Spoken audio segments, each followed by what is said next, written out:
Hey everyone, I want to talk about something important and heart-wrenching. The story of Afghan soldiers and officials left behind after the US withdrawal from Afghanistan. Imagine you've spent years risking your life working alongside international forces to build a better future for your country. You've been a prosecutor, a soldier, a beacon of hope and justice. Then, in the blink of an eye, everything changes. The US withdraws its troops, and the Taliban swiftly takes control. What follows is a nightmare. Former Afghan soldiers and officials become prime targets for persecution. The Taliban, driven by a thirst for vengeance, shows no mercy. Those who upheld the rule of law are now hunted, forced to flee their homes and seek refuge wherever they can. Women in legal professions face an even bleaker reality. Their rights, once showing signs of progress, are now brutally curtailed under the Taliban regime. The international community watches in horror, urging respect for human rights, but the situation remains dire.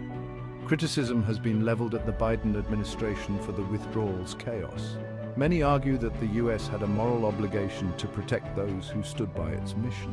Efforts are underway to assist these Afghan heroes, but the reality is bleak for those still trapped in the country.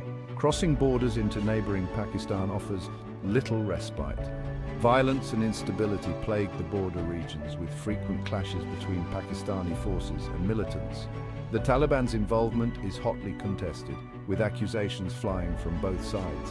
Amidst all this chaos, the humanitarian crisis in Afghanistan is worsening. Millions face food insecurity, displacement, and a severe lack of essential services. Women and children suffer the most. Despite billions in pledged aid, delivering help is a monumental challenge.